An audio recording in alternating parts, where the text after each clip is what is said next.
Hi, my name is Daniela Zamudio, and this is synopsis video of the Career Counseling Development and Techniques video class. And it'll be a synthesis of what I've learned throughout this semester. A little outline of what we'll be talking about is three techniques and theories, as well as vocation and calling, specifically the book that I picked, Let Your Life Speak. 5 elements of well-being, 3 useful things learned, 2 surprising things learned, connection to MA clinical psychology program. The 3 theories that I chose were developmental theory, cognitive theory, decision-making theory. These theories specifically stood out to me the most, and they kind of fit who I am. Developmental theory looks at each individual client as a person and what their career development, not just one aspect of their life, but throughout their life. Superior Vocational Maturity Assessment really looked at an individual from their childhood to their adolescent/emerging adults to adulthood and retirement age. It doesn't just look at where they're at right now. It looks like who they were, who they are now, and who they will be, or who they want to be. The Career Rainbow Summary was a really awesome thing because it allows a client to look at themselves from young child to adult retiree, and it kind of looks at what they've done and what they may want to do because of what they've done in leisure work, as a mother, as a father, as a spouse, and kind of encourages them to look at their career in a full element. I also really enjoyed looking at a career genogram because it encourages the client to see what they do, what their spouse does, what their siblings do, and as well as what their families have done. Kind of seeing what encouraged them to pick that career path. I personally connect to it because I've done a Myers-Briggs indicator, and it kind of encouraged me to do counseling, and I really connected to that. The next theory I chose was cognitive theory. This theory looks at a person, encourages them to look at their rational thinking, challenge their irrational thought pattern as they're getting a job. This is really wonderful for clients as they may come in after a job loss or very highly emotional about seeking a job. It encourages them not to make a decision off of an irrational decision, rather encourages them to make a rational decision, challenge the thought process, and encourages them to make a decision that best fits them. Aspects of cognitive theory that stood out to me, such as information about occupations that clients are interested in, and then identifying encouraging rational thinking. I believe it's important for clients to evaluate a career that best fits them and allows them to understand the rationale behind each career choice. I understand interventions such as client self-talk, identifying sources of occupational information, and career belief inventory. These techniques stood out to me because it encouraged clients to challenge their thought process.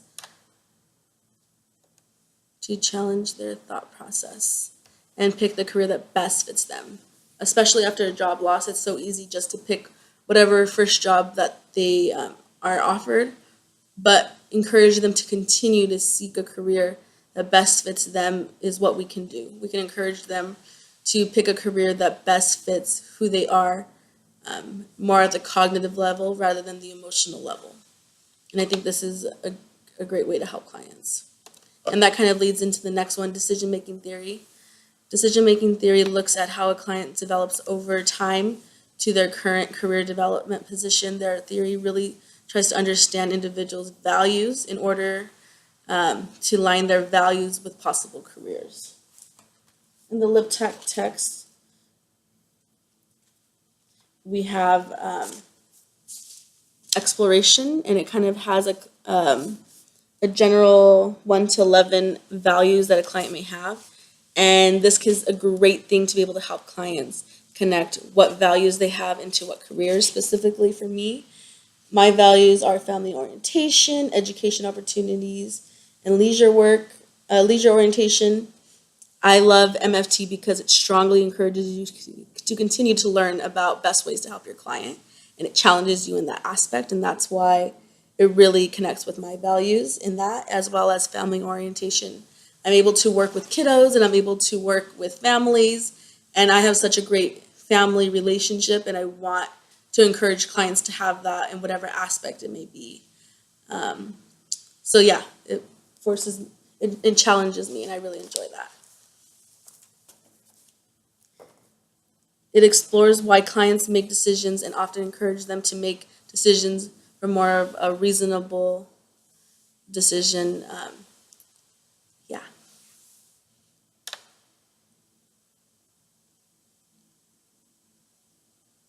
Vocation and calling. I read Let Your Life Speak, and I really enjoyed this book. Um, it allowed me to understand the importance for an individual to be fulfilled by the work that they do, the career that they have, um, to seek a calling. Um, Parker kind of had a depressive episode, and it really affected him because he thought he was doing a good job. He was able to find joy from understanding that he was doing a job that wasn't meant for him, and that's why he wasn't being as successful in it. When he took a step back and allowed himself to be used by God, he was able to find joy in the work he did, and he wasn't seeking other people's validations. And I think that's so wonderful for us to learn for ourselves, but also for our clients. We want to encourage them to continue to seek God's validation, and if they're not Christians, to understand their vocation from within, why they're choosing these theories, why they're choosing these jobs, that it's feeding their soul. And I think that's so great that these generations are desiring to do something that doesn't just take, but rather to give, and it kind of fulfills that need. The next aspect is 5 elements of well-being. I really enjoyed this assessment because I still use it. I get the weekly emails to encourage myself to grow my well-being. I needed to grow in financial well-being as a college student. We don't have a lot of savings, but I mean, that's just where I'm at right now, and I'm okay with that. But encouraging me to use my finances wisely, the ones that I do have. And physical well-being. With this, it's so hard to add in an extra day for exercise or for walking around, and I think even the emails encourage me. Okay, I'm going to schedule my workout this week, so that way I can get my workout in, but also continue to grow in my personal well-being. The other elements are great for our clients to understand where they're at, because well-being isn't just one thing. Getting a good job, it's everything. It's the career well-being, it's social well-being, financial well-being, physical well-being, and community well-being. All of these affect our clients and benefit our clients. And that's what we want. We want to be able to benefit our clients long term. 3 useful things I've learned. The first is understanding the importance of one's calling and vocation, what drives them, what they need. And I think that's something that we need to understand as their career counselors, because we need to help our clients in this aspect. Secondly is we don't just need one theory. Not one mold fits each client. We need to take time to learn our clients and what theories will best fit them. Thirdly, I learned that we are going to having clients from many walks of life. We need to learn our clients, such as how their age group and their culture and their life circumstances made them, and how we can best help who they are and who they become to interpret that into their career. 2 surprising things I've learned was how a job loss can really affect a client. The first is grief, how they need to mourn the loss of a job that they've had for 10 years before they can get a new job, as well as the connection to suicide and homicide, which I wasn't aware of. The next thing that was really important was connection to MFT. I think MFTs need this training and we don't have that in our curriculum, and I think this class really provides that. I'm in this class because I want an LPCC, and I think it should really be incorporated into all aspects of the MFT program.